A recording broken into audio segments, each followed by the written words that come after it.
하나님 말씀 창세기 17장 9절, 창세기 17장 8절입니다. 창세기 17장 8절.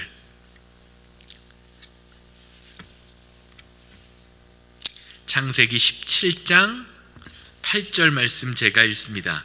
내가 너와 내 후손에게 내가 거류하는 이 땅 곧 가나안 땅을 주어 영원한 기업이 되고 나는 그들의 하나님이 되리라. 아멘.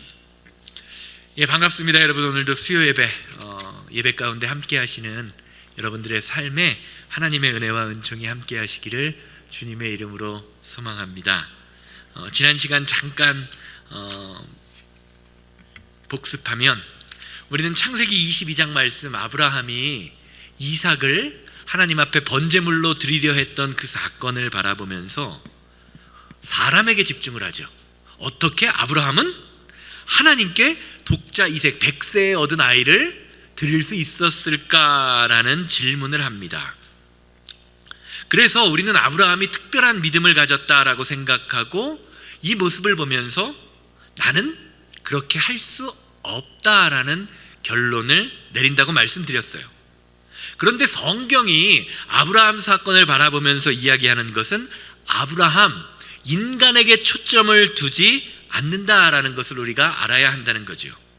이 아브라함을 드려라라는 이 질문의 핵심은요, 아브라함이 그런 믿음을 가졌느냐가 아니라 하나님이 도대체 어떤 분이시길래 100세에 주신 아들을 번제물로 드리라고 하실까라는 질문으로 시작되어야 이 이야기를 우리가 바라볼 수 있는 것입니다. 한번 생각해 보세요. 100세에 주신 아들을 번제물로 바쳐라, 살아있는 사람을 번제물로 바쳐라라는 명령은 상식적으로 이해되지 않는, 말이 되지 않는 것처럼 느껴집니다. 하지만 성경은 이 요구가 이유 없는, 말이 안 되는 시험이 아니라 하나님의 구원의 계획, 아브라함을 통하여 그 요청을 통하여 드러내시는 계시적인 사건이 있음을 설명하고 있는 것이죠. 이것을 살펴보기 위해서 제가 지난 시간에 말씀드렸던 것이 창세기 12장과 22장 사이의 약속을 살펴보아야 한다고 했죠. 하나님께서 아브라함을 처음 부르실 때에 주셨던 축복의 약속 12장 1절에서 3절 말씀과 이삭을 드린 이후에 주셨던 창세기 22장 15절에서 18절 말씀의 사이에는 결정적인 차이가 있다라고 말씀드렸어요. 22장 18절에 언급되는 것처럼 내 씨가 크게 번성하여 내 씨로 말미암아 천하 만민이 복을 받으리라. 창세기 12장에서는 씨에 대한 언급이 없었지만 이삭, 자신의 아들인 이삭을 드리라는 그 말씀을 지키고 난 이후에는 씨에 대한 명령을, 씨에 대한 약속을 새롭게 주셨다라는 것이죠. 여기서 이 씨란 누구를 가르치는 겁니까? 내 씨로 말미암아 천하 만민이 복을 받으리라. 예수 그리스도, 예수님을 통하여 모든 민족들이 복을 받게 된다라는 이 사건을 예표하고 계신 것이죠. 그래서 마태복음 1장 1절 말씀을 보면 구약과 신약 성경을 연결하면서 뭐라고 말씀하고 있죠? 아브라함과 다윗의 자손 예수 그리스도의 계보라. 예전에는 예수 그리스도의 세계라. 즉 이삭을 하나님께 드린 사건은 단순히 순종의 시험이 아니라 아브라함의 씨를 통하여 예수 그리스도 메시아의 구원의 약속이 이루어지는 믿음의 사건을 우리에게 보여주고 있는 것입니다. 즉 하나님께서는 아브라함의 축복을 통해서 성도는 누구를 통하여 복을 받는 것? 예수 그리스도를 통하여 복을 받는 사람이다. 예수 그리스도를 통해서 오는 복이 참된 축복이다라는 것을 알려주고 있는 것이죠. 사랑하는 여러분, 세상이 말하는 복이 있어요. 그렇죠? 건강한 게 복이다, 물질이 많은 것이 복이다, 많이 배워야 복이다, 명예가 있어야 복이다, 권력이 복이다 라고 이야기하지만 성경의 기준에서는 참된 복이 아닙니다. 이것들은요, 복 자체가 아니라 복을 이루어가는 도구일 뿐입니다. 예수 그리스도를 통할 때만 이 모든 세상의 것들이 복이 될 수 있는 것이죠. 도구가 기준이 되어서는 안 됩니다. 시편 1편 1절 말씀, 시편 1편 1절에서 2절 말씀은 복의 기준에 대하여, 성도의 복의 기준에 대하여 뭐라고 말하죠? 복 있는 사람은 악인의 꾀를 따르지 아니하며 죄인들의 길에 서지 아니하며 오만한 자들의 자리에 앉지 아니하고 오직 여호와의 율법을 즐거워하며 그 율법을 주야로 묵상하는 사람이다. 쉽게 말하면 하나님의 말씀을 통해서 성도에게 임하는 복, 그것이 성도의 참된 축복이라는 겁니다. 그리고 그 말씀의 실체가 뭐다? 바로 예수님이다. 요한복음 1장 1절, 태초에 말씀이 계시니라. 그 말씀이 곧 하나님과 함께 계셨으니 그 말씀은 곧 하나님이라. 여기서 말하는 말씀이 뭐죠? 예수 그리스도. 그래서 요한 1서 1장 12절 말씀을 보면 영접하는 자 곧 그 이름을 믿는 자에게 하나님의 자녀가 되는 권세를 주셨다. 내 씨로 말미암아 온 민족이 복을 받으리라 라고 이야기했어요. 저와 여러분들은 누구의 자손입니까? 그래서 이제는 저와 여러분들은 누구의 자손이에요? 영적으로 아브라함의 자손이 되었음을 성경이 선포하는 겁니다. 갈라디아서 3장 7절에서 9절, 갈라디아서 3장 7절에서 9절을 보면 우리가 아브라함의 자손임을 가르쳐주고 있어요. 그런즉 믿음으로 말미암은 자들은 아브라함의 자손인 줄 알지어다. 예수 그리스도를 믿음으로 말미암아 하나님의 자녀가 되어서 우리가 무엇이 되었다고요? 아브라함의 혈통을 이어받는, 영적인 혈통을 이어받는 아브라함의 자손이 되었어요. 또 하나님이 이방을 믿음으로 말미암아 의로 정하실 것을 성경이 미리 알고 아브라함에게 복을 전하되 모든 이방인이 너로 말미암아 복을 받으리라 하셨으니. 우리는 누구를 통하여 복을 받습니까? 예수 그리스도의 조상인 아브라함의 복을, 우리가 아브라함에게 주셨던 그 복을 저와 여러분들이 누리게 된다는 거죠. 그러므로 믿음으로 말미암은 자는 믿음이 있는 아브라함과 함께 복을 받는다. 로마서 4장 16절에서는 또 이렇게 설명합니다. 로마서 4장 16절, 그러므로 상속자가 되는 것이 은혜에 속하기 위하여 믿음으로 되나니 이는 그 약속을 그 모든 믿는 후손에게 굳게 하려 하심이라. 율법에 속한 자뿐만 아니라, 율법에 속한 자들은 유대인이죠.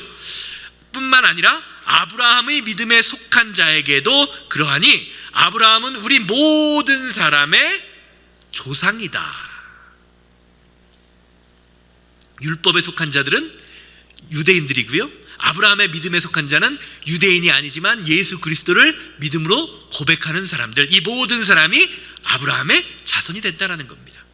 믿음의 조상 아브라함이 여기서 나왔죠. 자, 그런데 우리가 어떻게 아브라함의 자손이 될 수 있습니까?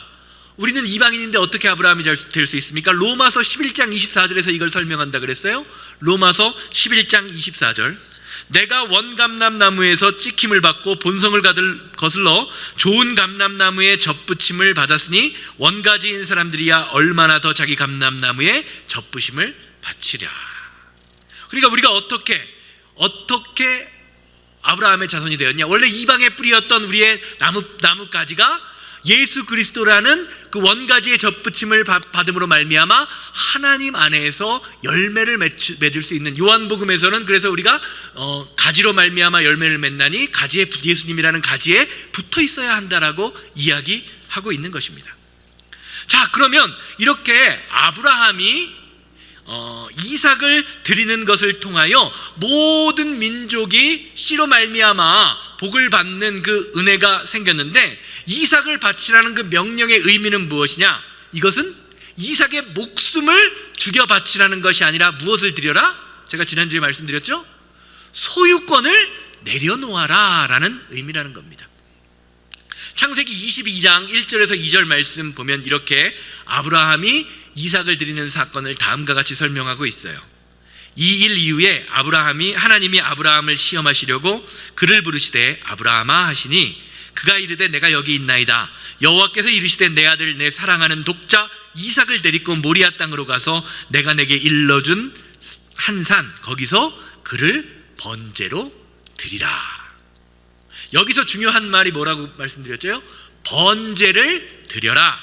이 번제를 드리라라는 말의 의미는 손에 꽉 쥔 것을 내려놓고 하나님의 손으로 올려드려라. 내 손에 꽉 쥔 것을 내려놓고 하나님의 손으로 올려드려라. 즉, 이 번제를 드리라라는 말 속에 하나님은 이삭의 생명을 요구하신 것이 아니라 이삭이 누구의 것인지 고백하는 소유권을 내려놓으라라는 말씀을 하신 것입니다. 쉽게 말하면 이삭이 하나님으로부터 온 것이니 하나님께 돌려드려라 라는 것이죠. 이것을 히브리서 11장 17절에서 19절, 히브리서 11장 17절에서 19절은 다음과 같이 고백하고 있어요. 아브라함은 시험받을 때에 믿음으로 이삭을 드렸으니 그는 약속들을 받은 자로 돼 그 외아들을 드렸느니라. 그에게 이미 말씀하시기를 내 자손이라 칭할 자는 이삭으로 말미암아 하셨으니 그가 하나님이 능히 이삭을 죽은 자 가운데서 다시 살리실 줄로 생각한지라. 비유컨대 죽은 자 가운데서 도로 받은 것이니라. 히브리서의 고백처럼 이삭은 아브라함이 만든 존재가 아니라 하나님이 주신 존재예요. 그리고 아브라함은 어떤 신앙을 갖고 있었어요? 예수 그리스도의 부활을 상징하는 부활신앙을 갖고 있었어요. 이삭이 혹시 죽더라도 하나님은 죽은 자 가운데서 다시 이삭을 능히 살리실 수 있는 능력이 있으신 분임을 고백한 겁니다. 그러니까 아브라함이 이삭의 소유권을 드렸을 때에 이미 비유하기로 죽은 자 가운데에서 도로 받은 것처럼 여기신다라는 겁니다. 누가요? 하나님이 그렇게 여기신다라는 것이죠. 따라서 하나님은 내가 너에게 주었으니 다시 나에게 돌려주어라 라고 말씀하고 계시는 거예요. 이 원리는요, 성도의 삶에도 동일하게 적용됩니다. 하나님이 우리에게 맡기신 시간, 생명, 물질, 인생, 자존심의 주인은 누구예요? 내가 아니라 누구다? 하나님이다. 이런 점에서 아브라함이 이삭을 드린 이 사건은요, 믿음의 영웅인 이야기가 아닙니다. 하나님께 무엇을 드릴 수 있는가의 이야기도 아니에요. 이 사건은 오히려 반대로 생각해야 합니다. 나는 하나님께 아무것도 드릴 수 없는 존재이고 하나님이 나를 위해서 아들 예수 그리스도 그 생명을 주셔야만 살 수 있는 존재라는 겁니다. 이런 점에서 이삭을 드린 아브라함의 고백은 이렇게 해석될 수 있어요. 내 것이 하나도 없습니다. 이삭은 내 것이 아니라 하나님의 것입니다.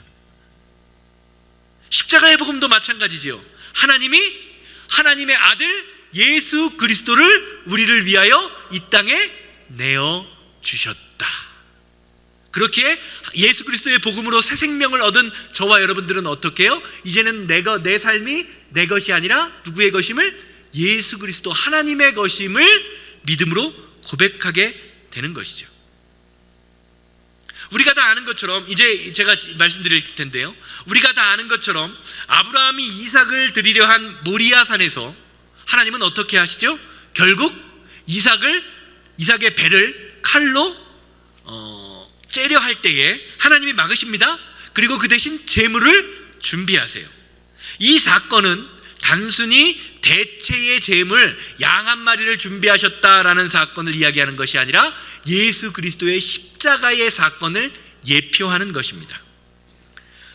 인간은 하나님께 우리 자신을 바칠 수 없는 존재입니다. 그래서 어떻게 했어요? 하나님께서 대신 자신의 아들을 이 땅에 내어 십자가에 못 박게 하시죠. 아브라함은요, 아들 이삭을 하나님께 드리려고 했습니다. 그런데 거기서 끝났어요. 그런데 하나님께서는요, 실제로 당신의 아들을 인간을 위하여 내어 주셨어요. 제가 가장 좋아하는 성경 구절이요, 요한복음 15장 14절 말씀인데 13절부터 한번 읽어보면요, 요한복음 15장 13절 14절 말씀을 읽어보길 바랍니다. 요한복음 15장 13절 14절. 사람이 친구를 위하여 자기 목숨을 버리면 이보다 더 큰 사랑이 없나니 너희는 내가 명하는 대로 행하면 곧 나의 친구다. 예수님은 말씀하세요. 사람과 사람과의 사이에서 목숨을 버리는 것보다 더 큰 사랑은 있다 없다? 없다. 그러면서 뭐라고 말씀하세요? 너희가 나의 명하는 대로 행하면 곧 나의 친구다. 그러니까 어떻게 하라는 겁니까? 여러분들 주변에 있는 이웃들, 친구들을 위해서 어떻게 하라는 겁니까? 여러분들의 목숨을 버려야 된다라는 겁니다. 그게 진정한 친구라는 거죠. 그런데 가만히 보세요. 예수님은요, 친구를 위해 목숨을 버리라고 하면서 저와 여러분은 친구 되긴, 야 너희가 나의 명하는 대로 행하면 곧 나의 친구야, 그렇게 말씀하시면서 저와 여러분들을 위하여 친히 십자가에 달려 돌아가셨어요. 하나님은요, 우리에게 무엇을 해라라고 명령하시고 그냥 버려두시는 분이 아니에요. 먼저 우리를 위하여 말씀하신 것을 행하시는 분입니다. 아브라함한테 독자 이삭을 내어드려라, 독자 이삭을 나에게 주어라, 소유권을 넘겨줘라 라고 말씀하신 예수님은요, 예수님을 이 땅에, 하나님은 이 땅에 예수님을 내어주셨어요. 그렇죠? 그리고 예수님은요, 친구를 위해 목숨을 버리는 게 가장 큰 사랑이다 라고 말씀하시면서 먼저 자신의 사랑을 실행하셨어요. 그러니까 이제는 우리는 어떻게 하라는 거예요? 내 목숨을 내어주어라. 여러분, 목숨을 내어주라 라는 말을요, 똑같이 이삭의 삶에 이삭을 드리려는 그 사건과 적용해 보세요. 예수님께서 말씀하시는 것이 진짜 목숨입니까? 아니죠? 저와 여러분들의 뭐예요? 소유권을 내어드려라 라는 말과 같은 의미입니다. 목숨을 드리라 라는 말은 할 수 없잖아요. 하나밖에 없는 목숨 어떻게 드립니까? 그러나 나에게 있는 물질, 시간, 자존심, 모든 것과 같은 그러한 소유권을 하나님께 넘겨드리라는 그 명령이 바로 이 가운데 담겨져 있는 것입니다. 성경을 보세요. 성경은요, 계속해서 대속의 메시지를 강조합니다. 예수 그리스도께서 우리를 대속하여서 십자가에 달려 돌아가셨다. 이 대속이란 말의 뜻은요, 누군가를 풀어주기 위해서 대신 지불되는 값입니다. 돈을 치러서 갚는 거예요. 이 대속의 메시지가 이삭을 바치는 사건에 뭘로 드러납니까? 하나님이 양을 준비하신, 그 순결한 양을 준비하신 사건으로 나타나요. 이 양은 단순히 양이 아니라 예수님의 십자가 사건을 상징한다고 말씀드렸죠. 마가복음 10장 45절 말씀 보세요. 마가복음 10장 45절. 인자가 온 것은 섬김을 받으려 함이 아니요 도리어 섬기려 하고 자기 목숨을 많은 사람의 대속물로 주려 함이다. 여러분, 우리는 구원을 어떻게 얻었습니까? 구원을 어떻게 받으셨어요? 예수 그리스도를 믿는 믿음으로 은혜에 의하여, 그죠? 은혜로 구원받았습니다. 그래서요, 은혜라는 말 가운데 우리는 어떤 생각을 하냐면요, 구원은 거저받았다라고 생각해요. 그런데 성경은요, 구원을 거저받았다라고 이야기하지 않습니다. 자기 목숨을 많은 사람의 대속물로 주셨다라고 이야기해요. 무슨 말이에요? 우리가 구원받은 것이 예수 그리스도의 무슨 값? 핏값으로 구원받는다라는 겁니다. 여러분, 물건 살 때 값어치를 매기죠. 10불짜리를 살려면 얼마를 내야 돼요? 10불짜리를 내야 되고, 100불짜리를 살려면 100불짜리를 내야 됩니다. 그런데 100불짜리 물건을 봤는데 내가 보기에 저 100불짜리만한 값어치가 안 되는 것 같아요. 그럼 우리는 어떻게 하죠? 그 물건을 살 수가 없습니다. 안 사요. 그 사는 사람을 바보라고 이야기합니다. 그러면 우리의 삶을 한번 생각해 보세요. 예수님이 우리를 자신의 핏값으로 사셨다라고 할 때, 그럼 우리의 구원의 가격은 얼마라는 거예요? 우리는 무엇으로 구원받은 겁니까? 예수님의 핏값이죠. 그럼 우리는 얼마짜리예요? 얼마짜리예요? 얼마짜리 인생입니까? 예수님짜리 인생이에요. 예수님짜리. 예수님 1,000원짜리 2,000원짜리 하는 것처럼 예수님짜리의 값어치가 있는 사람들입니다, 여러분. 그래서 성경은 뭐라고 이야기해요? 우리의 신앙이 자라야 할 텐데 그리스도의 장성한 분량까지 믿음이 자라나야 한다라고 이야기하는 것입니다. 이 구원의 완성이요, 아브라함을 갈대아 우르에서 부르시고 할례를 받게 하시고 이삭을 바친 사건으로 연결되는 거예요. 이 모든 과정에서 아브라함이 한 것은 없다라는 것이 성경이 말하는 아브라함의 사건의 본질입니다. 그렇다면 하나님이 아브라함에게 구원의 증거로 허락하신 것이 무엇입니까? 아브라함에게 구원의 증거로 허락하신 것이 뭐죠? 가나안 땅입니다. 가나안 땅. 하나님은요, 아브라함을 갈대아 우르에서 부르신 이후에 창세기 12장 7절, 창세기 12장 7절, 창세기 13장 14절에서 17절, 창세기 13장 14절에서 17절, 창세기 15장 18절에서 21절, 창세기 15장 18절에서 21절, 그리고 오늘 읽은 창세기 17장 8절까지 계속해서 내가 너를 구원의 증거로 너와 내 자녀에게 가나안 땅을 줄 것이다 라고 이야기하십니다. 여러분, 가나안 땅 하면 어떤 생각이 나세요? 우리는 일반적으로 가나안 땅을 젖과 꿀이 흐르는 땅이라고 성경에서 배우셨죠? 하나님 말씀 배우면서 아마 목사님들이 그렇게 생각하실 것입니다. 배우셨을 거예요. 그래서 그렇게 알고 계실 거예요. 자, 그런데 여러분, 가나안 땅의 의미가 뭔지 아십니까? 가나안, 이 뜻이 뭔지 아세요?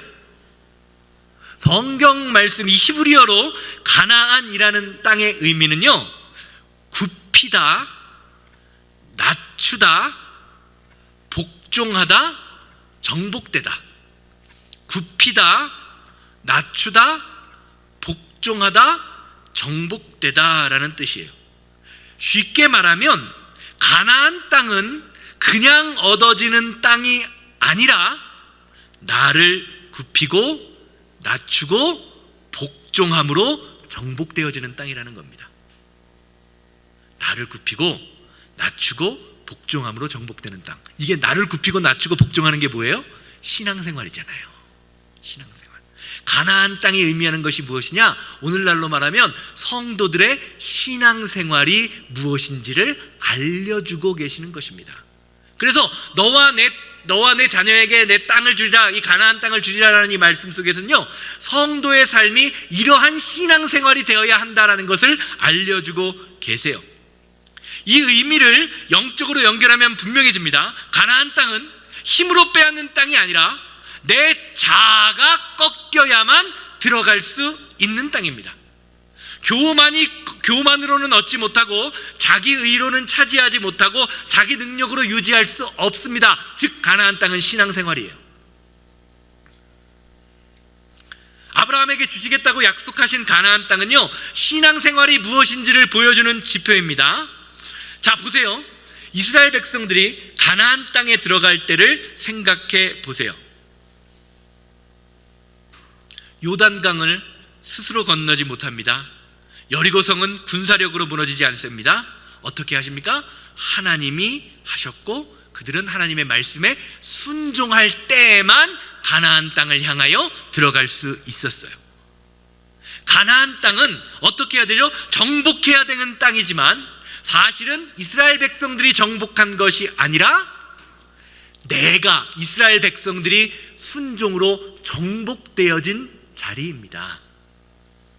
이스라엘 백성들의 고집이 꺾이고 그들의 계산이 무너지고 그들의 힘이 사라질 때 하나님이 들어가게 하신 땅이 가나안 땅이에요. 이것이 잘 드러나는 것이 가나안 땅에 들어가서 정복전쟁 가운데 보여집니다. 아이성에서 잘 드러나죠.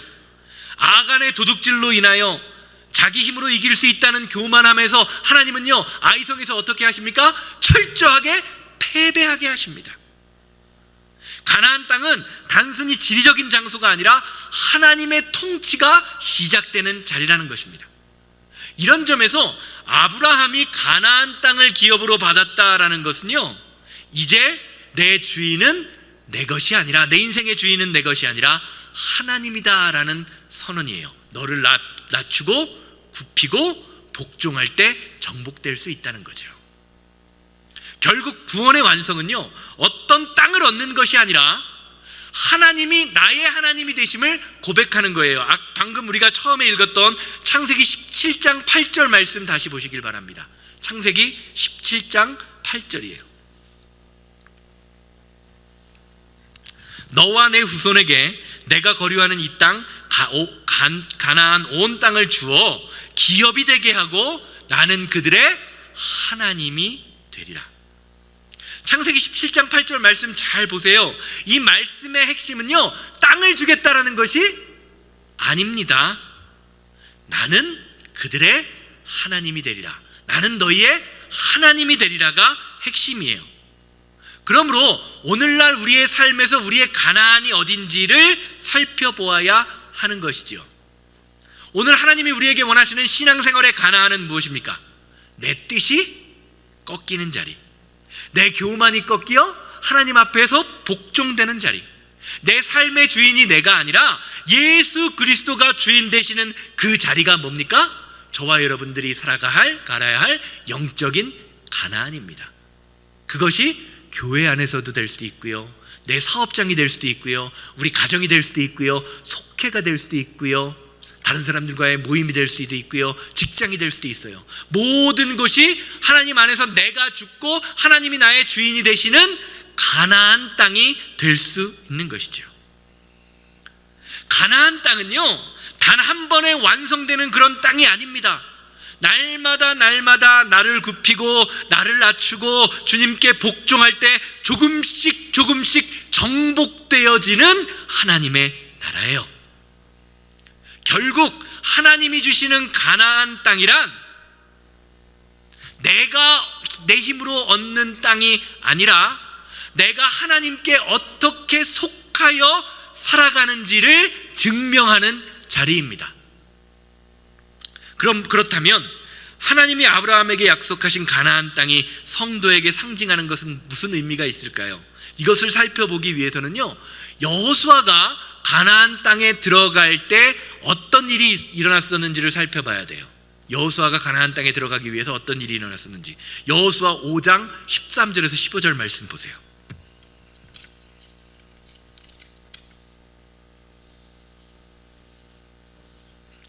여호수아가 여리고에 가까이 이르렀을 때에 눈을 들어본즉 한 사람이 칼을 빼어 손에 들고 마주서 있는지라. 여호수아가 나가서 그에게 묻되 너는 우리를 위하느냐 우리 적들을 위하느냐. 그가 이르되 아니라 나는 여호와의 군대 대장으로 지금 왔느니라 하는지라. 여호수아가 얼굴을 땅에 대고 엎드려 절하고 그에게 이르되 내 주여 종에게 무슨 말씀을 하려 하시나이까. 여호와의 군대 대장이 여호수아에게 이르되 내 발에서 신을 벗으라. 내가 선 곳은 거룩하니라 하니 여호수아가 그대로 행하니라. 이 장면은 어떤 장면이냐면요, 이스라엘 백성들이 요단강을 건너 가나안 땅에 딱 들어가는 그 직후에 여리고성을 처음 정복해야 돼요. 그 여리고성을 정복하기 바로 직전에 가나안 땅에 첫 발을 딱 내딛었을 때에 일어났던 사건이에요. 즉 하나님이 아브라함에게 주시겠다고 약속하신 땅이 어떤 곳인지를 이 대화를 통해서 알 수 있는 것이죠. 중요한 것은 무슨 말이냐? 내가 선 곳은 어떻다? 거룩하니라. 내가 선 곳은 거룩하니라. 이게 어디서 나오죠? 또 비슷한 장면이 어디서 나오죠? 하나님이 호렙산에서 모세를 만나 주실 때, 그렇죠? 출애굽기 3장 5절. 하나님이 이르시되 이리로 가까이 오지 말라. 내가 선 곳은 거룩한 땅이니 내 발에서 신을 벗으라. 똑같은 장면이 오버랩되고 있어요.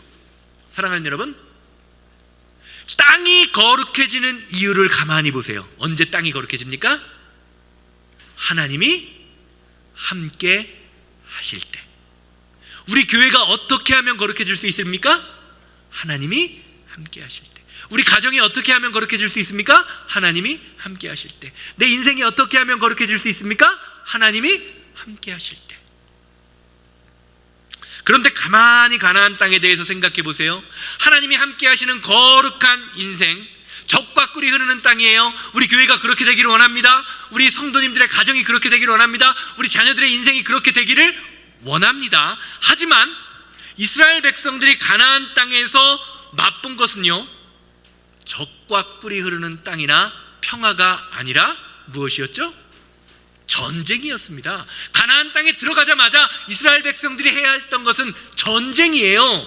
이게 가나안 땅의 실체입니다. 이게 우리가 믿는 예수 그리스도를 믿는 신앙생활의 실체라는 거예요. 여호수아 5장에서 하나님은요, 거룩함을 선포하신 동시에 그 이후에 바로 어떤 일이 일어났죠? 여리고성을 무너뜨려야 했어요. 아이성을 무너뜨려야 했습니다. 수많은 정복 전쟁들이 이스라엘과 이스라엘 백성들에게 남아 있었습니다. 우리 린다차 검사님도 아까 오전에 얘기하시기를 제가 전도를 엄청 많이 해요, 목사님 그렇게 말씀을 하시는데, 여러분, 예수 믿으라고 전도할 때 뭐라 그러죠? 예수 믿고 구원 받으세요, 예수 믿고 복 받으세요 라고 전도하잖아요. 그렇죠? 그런데 가만히 생각해 보세요. 많은 사람들이요, 예수님을 믿으면 천국의 삶이 우리에서 일어날 거라고 생각해요. 평안한 삶이 이루어질 거라고 생각합니다. 그런데 우리가 하나님의 사람으로 살고자 할 때 거룩한 땅에 들어서는 그 순간 처음 만나게 되는 것은요, 평안이 아닙니다. 죄송합니다. 세상과의 부딪힘입니다. 가나안 땅의 정복 과정을 보세요. 여리고성을 무너뜨리고 아이성을 정복해야 됩니다. 아이성을 정복하는 과정에서는 거짓이 있었어요. 그 가운데 착취가 있었습니다. 그러니까 어떻게 해요? 하나님 말씀대로 살지 않자 패배가 일어납니다. 젖과 꿀이 흐르는 땅을 얻기 위해서 반드시 육신과의 전쟁이 있음을 성경은 선포하고 있습니다. 이것이 신앙생활, 우리의 성도들이 이 땅에서 살아가야 할 영적인 가나안의 실체라는 것입니다. 이것을 설명하는 것이 에베소서 4장 21절에서 32절 말씀이에요. 에베소서 4장 21절에서 32절 말씀. 에베소서 4장 21절에서 32절 말씀 제가 읽습니다. 진리가 예수 안에 있는 것 같이 너희가 참으로 그에게서 듣고 또한 그 안에서 가르침을 받았을진데. 자, 우리가 예수 그리스도의 가르침을 받았죠? 예수 그리스도의 가르침을 받았으면 어떻게 해야 된다는 거예요? 22절. 너희는 유혹의 욕심을 따라 썩어져가는 구습을 따르는 옛사람을 벗어버리고 오직 너희의 심령이 새롭게 되어 하나님을 따라 의와 진리의 거룩함으로 지으심을 받은 새 사람을 입으라. 자, 새 사람을 예수 그리스도를 따라서 살기로 그 말씀을 듣고 배웠다면 옛사람을 버리고 새 사람을 입어야 되는데 그 새 사람을 입는 게 무엇이냐? 25절. 그런즉 거짓을 버리고 각각 그 이웃과 더불어 참된 것을 말하라. 이는 우리가 서로가 지체가 됨이라. 분을 내어도 죄를 짓지 말며 해가 지도록 분을 품지 말고 마귀에게 틈을 주지 말라. 도둑질하는 자는 다시 도둑질하지 말고 돌이켜 가난한 자들에게 구제할 수 있도록 자기 손으로 수고하여 선한 일을 하라. 무릇 더러운 말은 너희 입 밖에도 내지 말고 오직 덕을 세우는 데 소용되는 대로 선한 말을 하여 듣는 자들에게 은혜를 끼치게 하라. 하나님의 성령을 근심하게 하지 말라. 그 안에서 너희가 구원의 날까지 인치심을 받았느니라. 너희는 모든 악독과 노함과 분내는과 떠드는 것과 비방하는 것을 모든 악의와 함께 버리고 서로 친절하게 하며 불쌍히 여기며 서로 용서하기를 하나님이 그리스도 안에서 너희를 용서하심과 같이 하라. 이게 뭐라는 겁니까? 예수 그리스도를 믿는 신앙생활을 하는 사람이요, 이 세상을 살아가는 방법이라는 겁니다. 여러분, 지금 사도 바울이 에베소서 말씀에서 이야기하는 이런 삶을요, 살고 계십니까? 어떠세요? 이런 삶을 우리가 살 수 있습니까? 성경이 말하는 것은요, 내 힘으로는 불가능하다라는 겁니다. 그래서 우리는 어떻게 해야 됩니까? 오직 하나님의 의와 진리와 거룩함으로 지으신 새 사람, 성령 충만으로 살아갈 때에만 영적인 가나안 땅을 정복하여 살아갈 수 있다라는 것을 성경이 증명하고 있어요. 다시 여호수아 5장 말씀을 보시기를 바랍니다. 여호수아가요, 여리고성에 가까이 이뤘을 때, 가나안 땅에 딱 들어왔을 때요, 어떤 사람이 칼을 빼들고 여호수아 이스라엘 백성들 앞에 섭니다. 여호수아는요, 그 앞에서요, 그의 정체가 누구냐고 물어요. 너는 우리를 위하여 있느냐? 아니면 우리 적들을 위하여 있느냐? 질문 잘 보세요. 너는 우리를 위하여 있느냐? 우리 적들을 위하여 있느냐라고 말하면요, 뭐라고 대답해야 되죠? 너희를 위하여 있다 혹은 우리 적들을 위하여 있다라고 이야기해야 되는데요, 여기서는요 이 사람 지금 뭐라고 말합니까? 아니다 라고 말을 해요. 아니다. 나는 여호와의 군대 대장으로 지금 앉느라. 지금은요 가나안 땅에 들어온 시점에서 자기는 가나안 땅에서 전쟁할 군대의 대장으로 왔다는 겁니다. 즉 하나님이 주신 땅에서 뭐가 준비되어 있다는 거죠? 전쟁이 준비되어 있다는 겁니다. 이런 정복 전쟁은요 애굽에서나 광야에서는 일어나지 않았어요. 신앙생활을 하면서요 우리의 삶에서 영적 전쟁이 없다면 내가 지금 신앙생활을 잘하고 평안해서가 아니라 아직 가나안 땅에 내가 발을 디딛지 않았을 가능성을 생각해 보아야 합니다. 성경은요 분명히 성도의 삶을 영적 전쟁으로 설명합니다. 아까 에베소서 4장에서도 그랬고요 6장 12절도 그렇게 이야기합니다. 에베소서 6장 12절. 우리의 씨름은 혈과 육을 상대하는 것이 아니요 통치자들과 권세자들과 이 어둠의 세상 주관자들과 하늘에 있는 악의 영들을 상대함이라. 사랑하는 여러분, 우리가 구원받았다라고 했을 때요 이 구원받음은 그냥 내가 죄사함을 받아서 천국 가는 것, 그 죄사함에서 끝나는 것이 아닙니다. 구원받았다라는 것은요 하나님의 통치가 내 삶에 임하여 내 통치가 이 세상에서 살아가면서 하나님의 나라를 이루어가는 거예요. 그래서 하나님의 통치가 시작되는 그 순간부터 우리는 영적인 전쟁을 벌여야 합니다. 왜 그렇습니까? 내 안에서 옛사람이 저항하기 때문입니다. 갈라디아서 5장 17절, 갈라디아서 5장 17절 말씀 보세요. 갈라디아서 5장 17절입니다. 육체의 소욕은 성령을 거스리고 성령은 육체를 거스리나니 이 둘이 서로 대적함으로 너희가 원하는 것을 갖지 못하게 하리라. 내가 하나님의 말씀대로 살자고 하면 뭐가 거슬려요? 육체, 세상 것이 나를 건드립니다. 내가 세상 마음대로 살자고 하면 성도는 뭐가 거슬려요? 내 안에 계신 성령님이 말할 수 없는 탄식함으로 누구야, 암개야, 그렇게 살면 안 되지 라고 이야기하면서 세상의 소욕을 거스립니다. 이게 성도 안에 있다는 겁니다.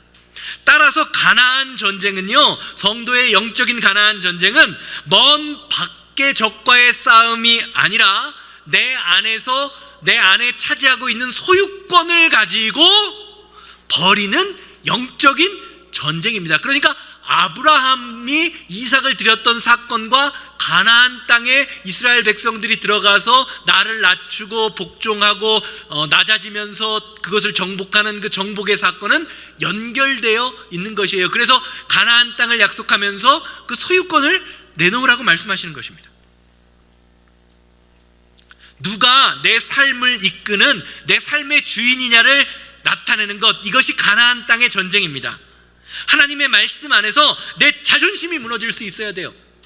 하나님의 말씀 안에서 내 계획이 무너질 수 있어야 됩니다. 내 경험이 무너져야 돼요. 내 가치관이 흔들리는 믿음의 사건이 일어나야 하는 것입니다. 그래서 영적 전쟁을 한다는 것은요 정상적인 신앙생활을 하고 있다는 겁니다.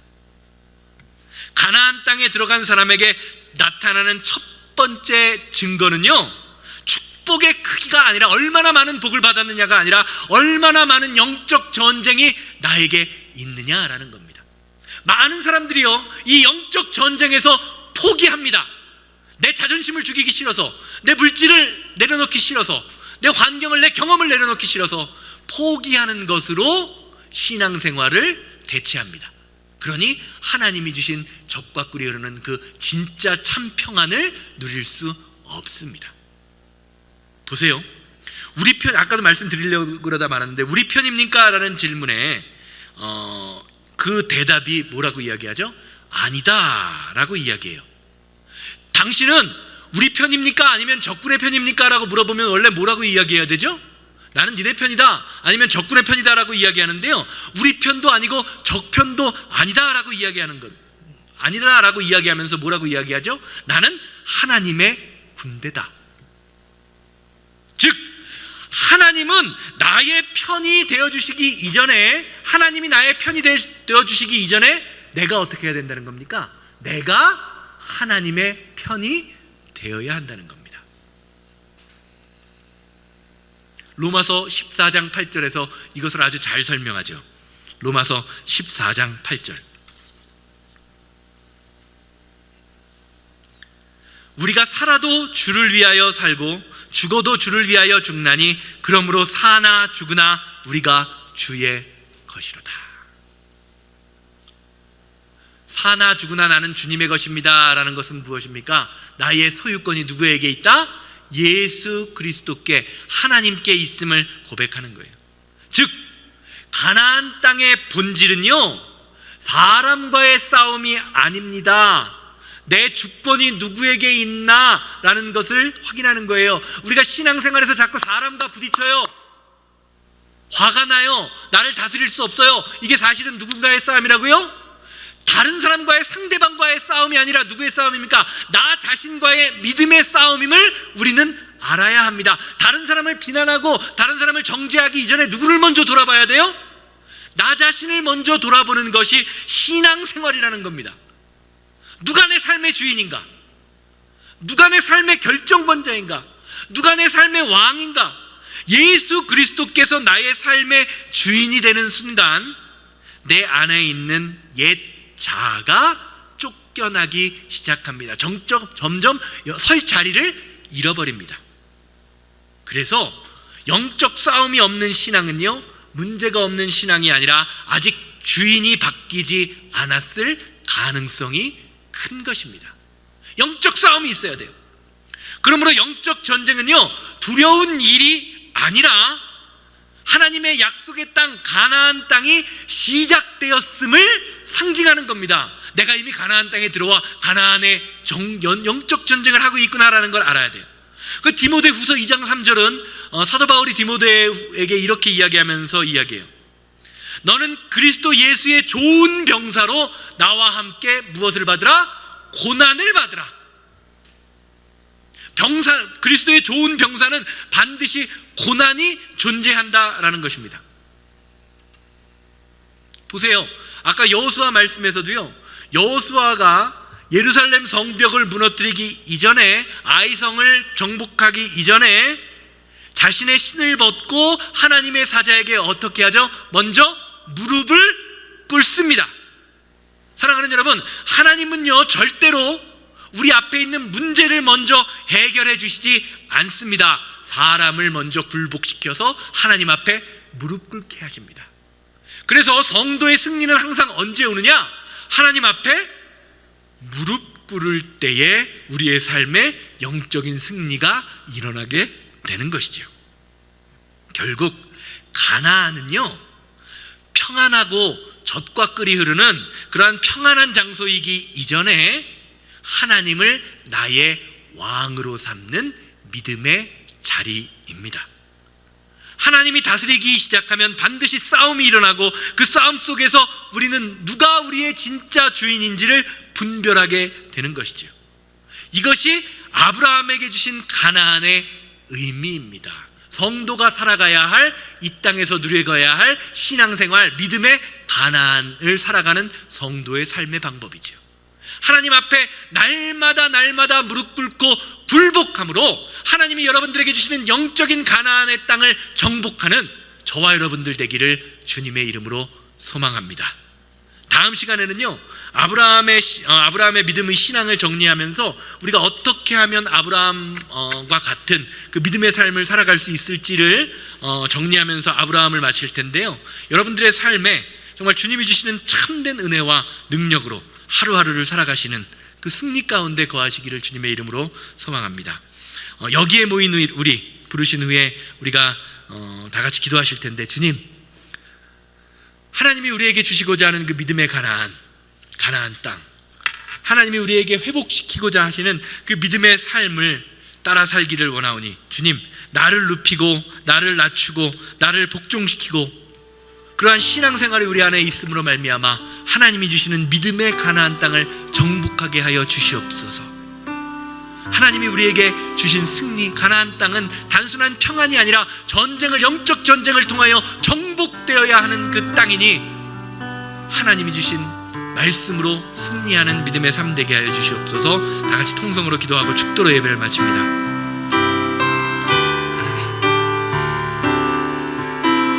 여기에 모인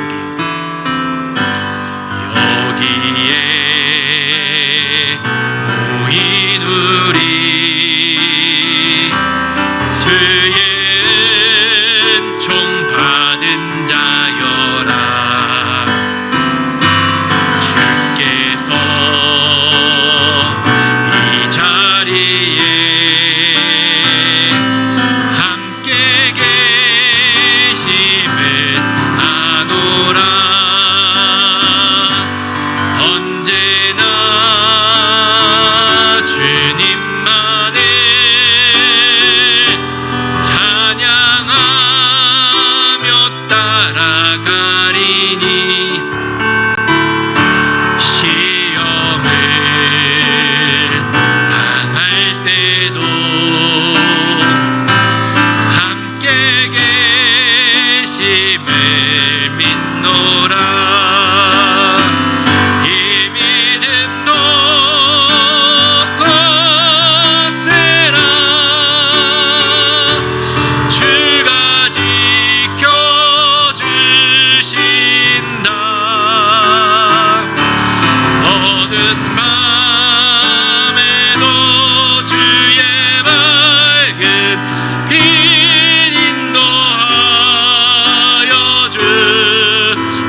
주님이 뜻하신 일, 주님이 뜻하신 일 헤아리기 어렵더라도 언제나 주 뜻 안에 내가 있음을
거룩하신 하나님 아버지 은혜와 사랑을 감사합니다. 아버지 하나님, 우리가 살면서 겪게 되는 수많은 어려움과 문제 가운데에서 하나님이 주시는 정말 풍요한 은혜와 능력으로 살아갈 수 있는 귀한 문제들이 아버지 하나님 정말 많이 있습니다. 아버지 하나님, 그 모든 문제와 어려움들을 예수 그리스도의 충만함으로 아버지 하나님 이겨내게 하시고, 하나님의 말씀이 우리 가운데 새 생명을 얻음으로 말미암아 말씀 가운데, 은혜 가운데, 권능 가운데 충만함을 누릴 수 있는 귀한 은혜와 능력이 우리 가운데 나타날 수 있도록 인도하여 주시옵소서. 우리를 낮추고 굽히고 복종되는 가운데 하나님 앞에서 정복되는 가나안 땅의 삶을 살게 하여 주시고, 믿음의 가나안이 우리 가운데 있음을 믿음으로 고백함으로 말미암아 하나님의 말씀 가운데 풍성한 은혜를 누리며 살아가기에 부족함이 없는 은혜를 아버지 하나님 경험하게 하여 주시옵소서. 예수님이 이 자리에 계시오니 예수님 때문에 생명을 얻으며 예수님의 말씀으로 아버지 정말 참된 기쁨을 누리는 믿음의 삶을.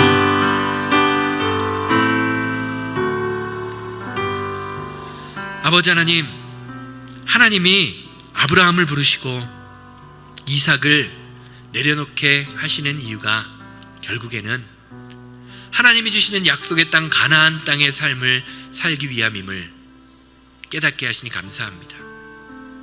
단순히 하나님을 믿으면 축복받는다, 잘 산다의 개념을 넘어서 나를 낮추고 굽히며 복종시켜 정복되는 그 가나안의 땅의 의미가, 영적인 가나안이 우리 안에 이루어지게 하셔서 날마다 나를 죽이며 예수 그리스도의 십자가에 복종할 수 있는 믿음의 삶을 살게 하여 주시옵소서. 이제는 우리 주 예수 그리스도의 은혜와 아버지 하나님의 거룩하심과 성령님의 감화감동 역사하심이 예배를 마치고 삶의 자리로 돌아가 하나님 앞에 나를 굽히고 낮추며 복종하며 정복되어지는 믿음의 가나안의 땅을 정복하기 원하는 우리 성도님들의 삶과 가정과 사업장 만나는 모든 사람들 위해 이제로부터 영원토록 함께 있을지어다.